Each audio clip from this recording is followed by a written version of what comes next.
du côté de chez Sam.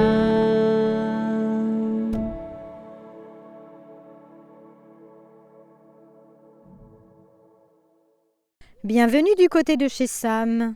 Je vous emmène visiter le jardin du personnage principal de Francis Denis.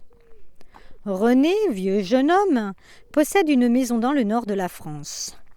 Lui, son ombre et Nestor, son poisson rouge, ont un projet ambitieux pour le jardin. Il nous est donc paru indispensable de donner au lopin de terre qui prolonge notre minuscule terrasse une apparence tout à fait inattendue, pour ne pas dire des plus insolites. Faire construire une piscine verticale, puisqu'il n'y a pas suffisamment de place pour y faire construire une piscine normale. Une façon comme une autre de s'inscrire dans le paysage de nos jardins respectifs, tout en nous donnant l'impression d'exister, d'appartenir à la grande famille des silencieux et des invisibles qui nous entourent. Afin d'aller au bout de son objectif, il a fait croire aux services municipaux que ce serait un simple bassin à poissons rouges.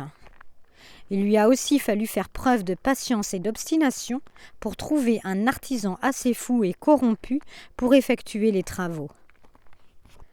La piscine suscite, comme voulu, la curiosité des voisins qui ne parlent plus que du cinglé qui s'est fait construire une piscine bac à poissons dans son jardin. Afin de faire perdurer son bonheur, René leur envoie une invitation pour qu'ils viennent visiter son jardin avec leurs enfants. Ainsi va-t-il les soulager d'une progéniture parfois bien encombrante, le temps de quelques éclaboussures.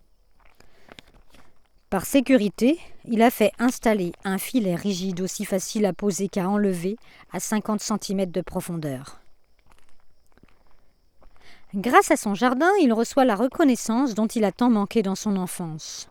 On l'appelle cher monsieur, cher René. Enfin, il se sent important. Alors souhaite-t-il faire de nouveaux aménagements. Une toiture amovible au-dessus du jardin avec des lampes bronzantes. Mais tout ceci a un coût. Le voilà dans le rouge. Le banquier ne compte pas lui faire de cadeaux.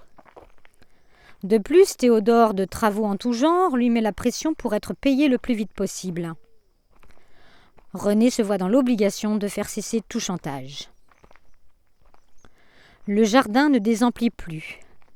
Un jour, Clotilde, une jeune femme, vient visiter le fameux jardin.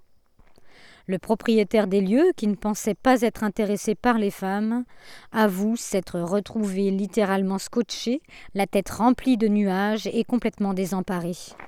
Moi qui pensais que les femmes ne prendraient jamais une importance quelconque dans ma vie, je me suis retrouvée soudain reléguée au banc des écoliers.